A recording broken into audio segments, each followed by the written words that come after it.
بسم اللہ الرحمن الرحیم ایاک نعبد و ایاک نستعین۔ میرے پاکستانیوں، میں ابھی رات کے تقریباً 12 بجنے لگے ہیں، تو میں آپ کے سامنے صرف مختصر بات کرنا چاہتا ہوں، اور وہ بات ہے یہ جو سارا توشہ خانہ کا ڈرامہ چل رہا ہے۔ تو میں یہ واضح کر دوں کہ یہ ضروری آپ کا سمجھنا ہے کہ یہ توشہ خانہ یہ ہے کیا۔ یہ توشہ خانہ 70 سال سے ایک ہی قانون بنا ہوا ہے توشہ خانہ کا، جو جس کو بھی تحفے ملتے ہیں 70 سال سے، چاہے prime minister, president, minister, army chief, وہ ساروں کا ایک ہی قانون ہے۔ اسی قانون کے مطابق جو بھی توشہ خانہ سے میں نے چیزیں لی، اس قانون کے مطابق چلا۔ اب یہ کیس جو توشہ خانہ کا چلنا شروع ہوا، یہ آپ کو سمجھنا چاہیے کہ اس کیس کے اوپر، یہ توشہ خانہ کیس کے اوپر میرے گھر کے اوپر حملہ ہوا۔ 4 دن پہلے پولیس پہنچ گئی کہ جی آپ نے وہ توشہ خانہ کا ایک میجسٹریٹ کے سامنے کیس سننے جانا ہے۔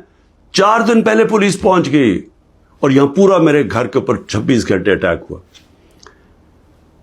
مجھے جب 9 مئی کو غیر آئینی اور قانونی طور پہ اغوا کیا گیا اسلام آباد ہائی کورٹ سے، تو مجھے جب جیل میں لے گئے پولیس لائنز میں، وہاں مجھے ایک دم پتہ چلتا ہے کہ ایک جج صاحب، جج ہمایوں دلاور وہاں بیٹھے ہوئے ہیں، اور وہ آپ کے اوپر توشہ خانہ کے کیس کے اوپر کوئی کاروائی کرنا چاہتے ہیں۔ نہ میرا وکیل، نہ مجھے کیس کا پتہ، اور پتہ چلتا ہے کہ وہ ادھر آ کے میرے اوپر فرد جرم لگا کے چلے جاتے ہیں۔ فرد جرم لگا سکتے ہی نہیں جب تک کہ میرے اوپر، جب تک مجھے پوری طرح بتایا نہ جائے کہ وہ ہے کیا، میرے سامنے فرد جرم لگتا ہے یا میرے وکیل کے سامنے۔ جب ہمیں یہ پتہ چلا، اس سے اگلے دن ہم نے ریکیوزل کا کہا۔ ہم نے کہا جی ہمیں ان جج صاحب سے جس طرح انہوں نے کاروائی کی ہے، ہمیں کوئی انصاف کی توقع نہیں ہے۔ یہ 11 مئی کو ہم نے کیا۔ اس کے بعد بہرحال ایک پورا سلسلہ چلتا رہا، جس میں یہ واضح ہوتا گیا کہ ایک پلان بنا ہوا ہے کہ توشہ خانہ میں عمران خان کو ڈسکوالیفائی کرنا ہے۔ مجھے ایک سوال دیے گئے، 35 سوال دیے گئے، کویشچن جج صاحب نے کہ جی ان کے جواب دو۔ محرم کی چھٹیاں بھی تھی، خیر ہم نے بڑا زور لگا کے اس کا جواب تیار کیا۔ میں نے کوئی 1 گھنٹہ عدالت میں کھڑے ہو کے کل سارے سوالوں کا جواب دیا۔ انہوں نے 2 کوئی گواہ رکھے ہوئے تھے، سرکاری گواہ۔ کوئی بھی ایسی چیز نہیں تھی جو میں نے 35 سوالوں میں جواب نہیں دیے، ایک ایک چیز کا جواب دیا۔ اور ایک جگہ جو یہ بات کدھر پھنس رہی تھی جی، کہ آپ نے جی یہاں توشہ خانہ نہیں لکھا، یعنی ہم نے سارے پیسے سب ڈکلیئرڈ تھے، جتنے توشہ خانہ کے پیسے تھے بینک میں ڈکلیئرڈ تھے، وہ سارے میرے الیکشن کمیشن کے سامنے ڈکلیئرڈ تھے، وہ میں جو ایف بی آر تھی اس کے سامنے ڈکلیئرڈ تھی، ویلتھ ٹیکس میں ڈکلیئرڈ تھا، سب کچھ ڈکلیئرڈ ہے۔ ایک جگہ پہ کہتے جی یہ پیسہ تو ہے، لیکن یہاں اس کے اوپر توشہ خانہ نہیں لکھا۔ اب یہ میرے اکاؤنٹنٹ نے بھرا ہوا تھا، 40 سال سے میری وہی اکاؤنٹنگ فرم ہے۔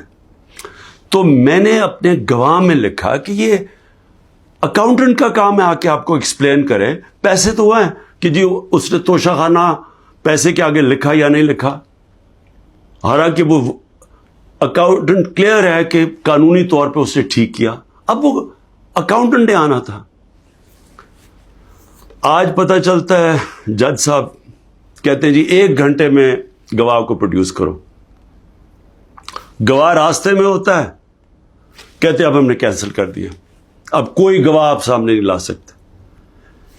میں یہ سوال پوچھتا، یہ کوئی ملٹری ٹرائل ہو رہا ہے، میرا رائٹ، میرا حق ہے فیئر ٹرائل کے لیے، یعنی ایک دم گواہ کینسل کر دیے۔ میں نے کوئی 5-6 گواہ لے کے آنے تھے تاکہ وہ ایکسپلین کرے، جو 35 کویشچنز انہوں نے بھیجے ان کے جواب میں مجھے موقع تو ملے کہ اگر کوئی پوچھے، میرے وکیل ان کو سمجھانے کے لیے گواہ تو اس لیے ہوتے ہیں، گواہی سارے کینسل کر دیے، اور آج اب ایسے لگ رہا ہے کہ کل فرد جرم قائم کر دیں گے. یعنی مجھے سمجھ نہیں آ رہی کہ یہ جلدی اتنی کیا ہے.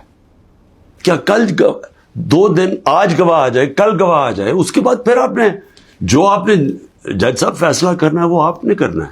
لیکن مجھے تو موقع ملے کہ ہر دنیا میں ایک موقع ملتا ہے انسان کو فیئر ٹرائل کا، وہ مجھے موقع دینا چاہیے. اور ابھی سپریم کورٹ میں یہ بھی کہہ دوں کہ ہم نے ریکیوزل کا بھی ان جج صاحب کا کہا ہوا ہے کہ ہمیں ان کے اوپر اعتماد نہیں ہے. وہ پڑا ہوا ہے اسلام آباد ہائی کورٹ میں. وہ اسلام آباد ہائی کورٹ بدقسمتی سے فیصلہ نہیں کر رہے چیف جسٹس صاحب. میں یہ بھی کہہ دوں کہ صرف اتنی زیادہ پتہ نہیں میں کتنے کیسز میں ہوں، صرف 2 ججز کے اوپر میں نے ریکوزل کا کہا ہوا ہے.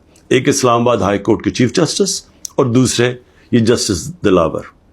یہ میرا رائٹ ہے کہ اگر میں سمجھ رہا ہوں مجھے انصاف نہیں مل رہا تو میرا یہ حق ہے کہ میں ان کو ریکیوز کرواؤں، ان کو کہوں کہ کسی اور کو بھیج دے. اب وہاں بھی فیصلہ نہیں ہو رہا اسلام آباد ہائی کورٹ میں. ہم سپریم کورٹ میں گئے ہیں، سپریم کورٹ کہہ رہے ہیں کہ اسلام آباد ہائی کورٹ فیصلہ کرو، اور سپریم کورٹ نے کہا کہ تب تک انہوں نے جسٹس دلاور نے فیصلہ نہیں کرنا جب تک کہ یہ اس کے اوپر فیصلہ نہیں ہوتا ٹرانسفر پہ. لیکن مجھے لگ رہا ہے کہ کل انہوں نے فیصلہ کر دینا ہے، اس لیے میں رات کو لیٹ آپ کے سامنے آ رہا ہوں. میں آخر میں ایک اور بات کہتا چلوں کہ فیس بک پہ 2014 میں جسٹس دلاور نے اپنی فیس بک پہ میرے اوپر ایسے ریمارکس دیے ہوئے ہیں جس سے لگتا ہے کہ وہ مجھے انصاف نہیں دے سکتے. یعنی ان کی ایک پرسنل ڈسلائک اس میں سامنے آ رہی ہے. ہم نے یہ چیف جسٹس صاحب اسلام آباد والوں کو کہا کہ دیکھیں یہ پریجوڈسڈ ہے. انہوں نے جا کے ایف آئی او کو کہا کہ بتاؤ کہ جناب یہ ٹھیک ہے یا نہیں، یہ جو فیس بک پہ ان کی پوسٹ تھی.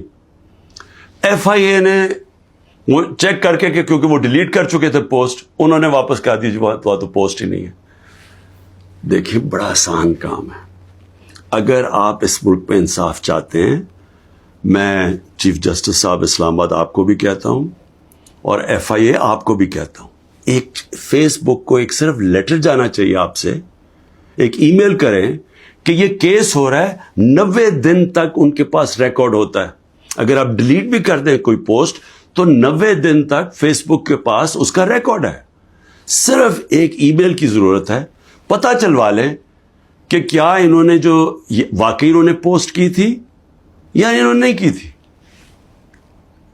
آدھے گھنٹے میں سارا اس کا پتہ چل جائے گا کہ کیا جسٹس دلاور نے واقعی وہ میرے اوپر جو بڑی ان کا مائنڈ شو کرتا ہے کہ وہ شاید میرے سے انصاف نہ کر سکے، وہ پوسٹ میں ریفلیکٹڈ ہے.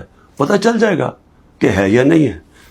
تو ہم صرف میں یہاں بیٹھا ہوا ہوں، 200 کیسز ہونے لگے ہیں، ایک فیس کرنے کے لیے تیار ہوں، فیس کر رہا ہوں. پچھلے 2 مہینے میں 350 عدالت میں کیسز کے اندر میری پیشی ہو چکی ہے. 350، یہ بھی ریکارڈ ہے. میں آگے بھی تیار بیٹھا ہوں، لیکن صرف یہ چاہتا ہوں کہ انصاف ملے. اور انصاف ملنا کوئی مشکل کام نہیں ہے. اگر صرف مجھے یہ موقع دیا جائے کہ اگر میں یہ سمجھتا ہوں کہ کوئی جج میرے سے انصاف نہیں کر رہا تو یہ میرا حق ہے کہنا کہ جی ٹرانسفر کر دیں کیس کسی اور جج کو. تو میں ابھی بھی امید رکھتا ہوں کہ کل فیصلہ کرنے سے پہلے اسلام آباد ہائی کورٹ اور سپریم کورٹ میری بات سنیں گے تاکہ مجھے فیئر ٹرائل مل سکے. شکریہ.